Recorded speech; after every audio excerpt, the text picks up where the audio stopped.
On this episode of the podcast, I have with me Michel Tricot. He is the CEO and co-founder of Airbyte. We're going to be talking about startup culture, a lot around company, how they view culture, how founders imprint culture, optimizing company values. How do you find people that align to those values and actually grow into those values? We got a lot to cover. We'll see how far we can get. Michel, thank you for being on the show. Yeah, thank you, Amir, for having me. Awesome. All right, before we start, Airbyte, tell us what you guys do. Yeah, of course. So we're an open source data movement platform, meaning that we help every single company access more data, replicate more data, and centralize more data. Our goal is really, you have all these silos of data. How do you bring it into data warehouses, data lake, operational system to just extract more value out of it? And yeah, we've been around for like the past 4 years, 3 years if we consider the first year of actually starting the company and finding the product. But yes, and yeah, we have about 150,000 deployment of the open source software and a very good footprint of customers as well. Very cool. Very cool. I mean, that's a good story in of itself, but maybe we'll cover it a different day. Today, we're talking about startup culture, and obviously you guys have been around, you're growing. And when we talk about startup culture, and I guess if you're not listening and you work at a big company, I'm sure you've heard of startup culture. And maybe we'll ask you to start. Why do we define startup culture differently? Why is it that people need to view startup culture as a different type of culture? Like the main reason is there is a level of risk in a startup that does not, and risk and uncertainty that does not exist in larger companies. And having this ability to live every single day with this uncertainty requires a very special type of people or a very special profile of people. And that's why we like to make the difference between startup and bigger companies. Awesome. I like that. That's a very good distinction. So when you're looking at culture and we're looking at company values, obviously people spend all kinds of time on defining company values. When you view, as a co-founder, as a founder of Airbyte, when you're looking at your company's values, if you were to look back when you first started to now, how much has changed, or how much of it has evolved in the last couple of years? That's an interesting question. You know, in 2020, when we started Airbyte, within the first months, we had our first company meeting where we said, hey, let's figure out what our company value should be. And they have evolved over the years. And for me, like the goal when you're thinking about value is it's not just where you at, it's also where you want to go. So that's why like values need to evolve. Now, for me, like when you're thinking about value, there is always an underlying foundation whenever I think about it, which is use the best judgment and do what is best for the company. That for me are the two like untold values, but they underlie every single value that we can find. And yeah, and they evolve also with the people. In the end, it's just what stage you're at, what behavior you want to promote, what behavior you want to avoid, and that will change over time. So we work with a lot of founders, and obviously the one thing that I consistently see during the hiring process is trying to understand how people align to those values. And I think as the founder, and so much investment and so much absorption of risk, obviously you want people to have a clear understanding. When you're interviewing people and you're trying to hire people, how do you try to ascertain if you see those values embodied in a potential hire? So the first thing when we're looking at values, and that's, yeah, I think your question about hiring is important, is values are not meant to please everyone, like especially on the hiring phase. They're supposed to be a filter for the type of individual you want to bring in. And you know, for example, one of our value, that's one that we actually kept since the beginning. It's be a CEO of your project. And not everybody wants to do that. Some people want to just have a Jira ticket and they want to close it and they don't want to take too much like ownership on everything. And that's fine. Like some company will be extremely good if they work this way. For us, the fact that it is a value, it means that everybody expects from everyone to behave as a CEO of your project, meaning you're very independent, you're very driven, you can make your own decision, and you know how to keep people around you aware of it. And so, for example, like when we look at people during interviews and we want to evaluate on that particular value, it is always going to be talking about, tell me about a day you had a project where the definition was very blurry, and tell me how you went about it. And then we let the candidate tell us a story, how they managed this uncertainty, how they managed their stakeholders, how they managed the execution, how they managed when a team was not doing something on time. Recently, I was talking with a finance leader, and that person was asked for like some data from the data team, and the data team was not providing that information. So what did he do? He just went into the warehouse, pulled the data, put it in a spreadsheet, and got the data himself. And that's what I mean by being a CEO of your project. Is sometimes you cannot just wait for other people to do what you need. You just need to get that thing to be successful, and it's on you. And that would be an example of how we try to like apply values and detect values at the hiring phase. I quite like that value. I guess just maybe a follow up to that, because I see lots of companies, they try to establish values. I think sometimes the gap from a value is the actual execution of the value, because, and we could use the example that you mentioned, be the CEO of your own project. It's funny, CEOs can fail and they go on to be a CEO of another company, and they'll take that failure and go, hey, I learned this, and this time I'm going to be a better CEO. When you look at that value, and obviously as a CEO and a leader of the org, how do you support people to go, it's okay to fail? Like in particular, this value obviously has to have that support behind it, so people can go, I understand that the value is held this closely that I will fail as the CEO of my own projects. Yeah, failure is most of the time is good. Like I think failure is good when one, you understand why that failed, and two, you've communicated about it. That's the two moments when it's good to fail. In general, also you've exercised good judgment along the way. That's also something that you want to look at. But yeah, like if in that particular case, if someone fails and they behave as a CEO of their product, they will go and talk to me. They're going to talk to my co-founders. They're going to talk to the product team or the sales team saying, yep, that thing is not working. It's going to be late, or we went in the wrong direction. We need to start from scratch. And that's fine. It's always a matter of like how you're communicating and how you're setting that expectation, and also how, like, if you were to do it again, what would you do differently? And if you don't have that, then the failure is not okay.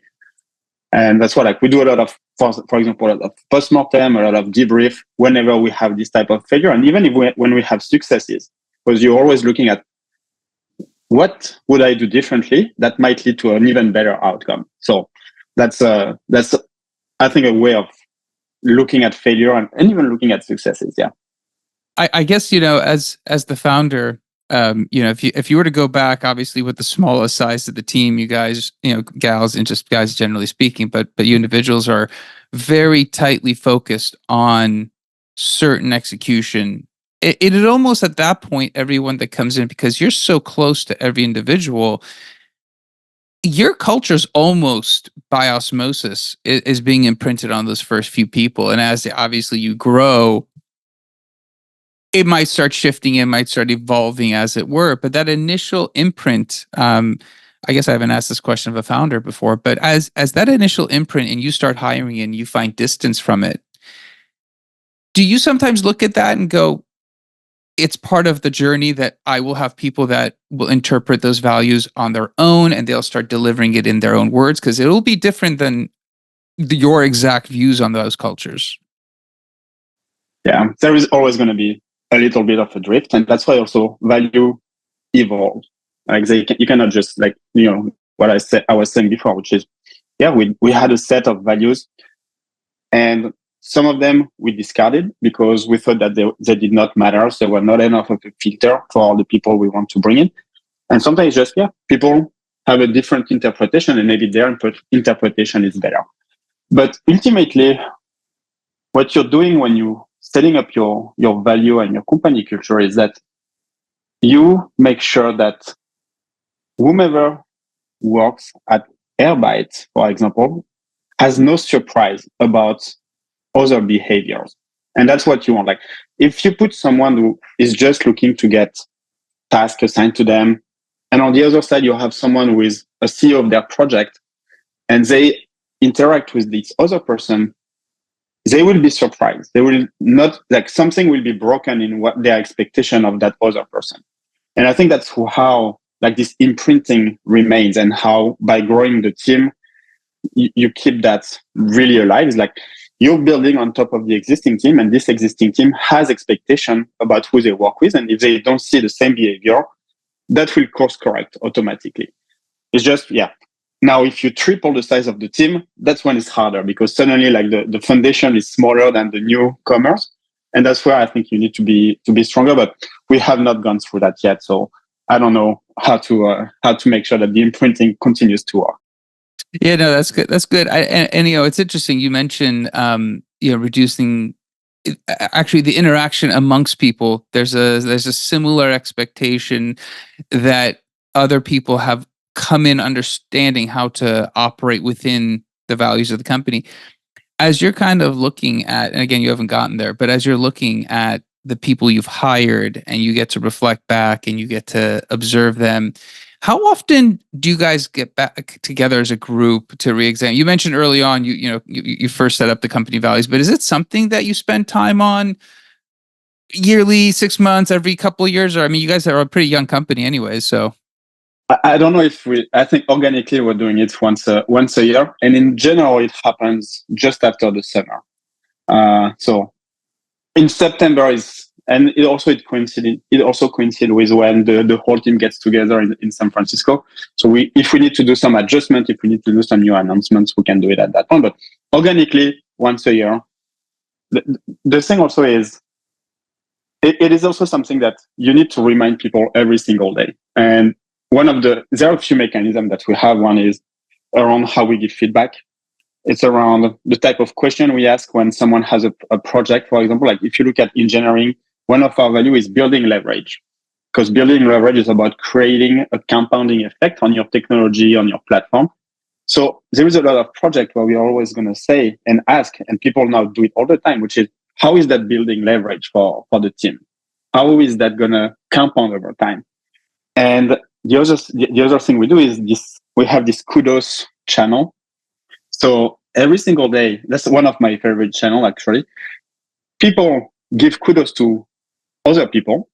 And in general, they put a little value emoji. We have 4 values. So we have 4 different emojis, and they tag these kudos with values. So it's a way of giving example every single day of how people are living through these values. And that gives an example to the rest of the team. That gives an example to people who are starting at Airbyte. And that's, I think, how you keep this imprinting alive. And I think as you're mentioning the feedback mechanism and that imprinting, I guess as you're kind of using, from the standpoint of you hire somebody and you observe certain behaviors, you have values that you're trying to guide to, they come on board, the hiring and the feedback to maintain to the company values, how do you see that tracking? Because obviously I don't know if people really keep granular metrics like that, but do you observe people that come in that have that understanding excelling further than people that don't have that understanding? Because obviously you mentioned there's a interaction and comfort that everyone, if they're on the same page, is probably easier. When we do feedback, we always have these 4 dimensions. Like, one is being a CEO of your project, building leverage, like working with the team, and like being like in touch with our customers. And customers can be internal. And every time the review is made on that front. And that's how we do like performance review, for example. Like, how are you embracing that? How are you manifesting that on a day-to-day? And yes, like someone who does not exhibit the C of your project, for example, value, is not going to perform as well as someone who does, because the expectation is like they won't be successful at projects because they need to do something that they are not doing. They need to go out. They need to talk to our community members to get information and things like that. So in a way, you will see that in the day-to-day, like the success of their project, if they do or not do that, because nobody else is going to do it for them. That's the thing. So that's, yeah. Yeah, it's interesting. And I guess from the standpoint of when you are looking at your culture, and you mentioned obviously that it's always evolving and no one knows where it's going, but obviously the organic growth that you see as a company, you have a North Star. And as values evolve, that alignment is gets trickier and trickier as you get bigger, because again, that original imprinting, you start separating your distance. I call it that distance away from the core. When you start looking at the business and you are making sure that everyone understands the direction, the North Star, and then you need to keep looking at those values, that separation, how do you navigate and making sure that connection remains strong? That's a great question. I don't think I have enough history to talk about it, but ideally the way that would work is, I think that this idea of giving feedback around these values is how you prevent that things from disconnecting or from drifting away from your North Star. If you are reminded every day that this is the behavior that we value and that we promote, and that normally it should be in line with the North Star, I don't see a reason. For me, it's a matter of like repeating it every day. You need to hear something about value. You need to see an example of it. And I would say the only moment where I would see a drift is, maybe one value is not as frequently mentioned. That could be an example. And it could be that, maybe people don't get it and maybe we need to rephrase it, but the intention behind it will still remain. It's just we need to maybe rephrase it. We need to push more about that value. But I think for me, it's the repetition that makes sure that you don't have that drift created, that gets created. It's like the repetition, and it's the ritual you put around them. Yeah, I mean, certainly, and I know you guys are still young, and obviously, the mission of the company is still fairly well defined.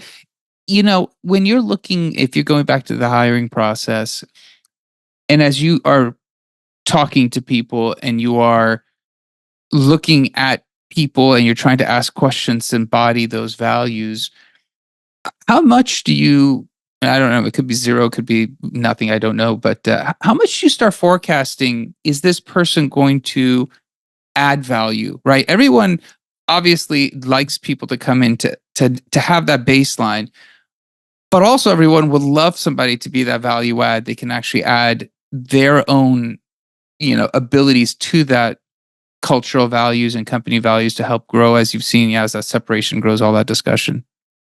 I mean, there's definitely a correlation. When you put someone as strong yes on C of your project, they become generally very successful at Airbyte. So there is a direct correlation between like what the senior we've seen, and what I like actually about it is being and I'm just anchoring on this one, like the C of your project, because it can mean something different for other people, but there are traits that you're looking for. And sometimes people will exhibit it in a different way, but the traits are here, which is someone who is very self-motivated, someone who is very risk compatible.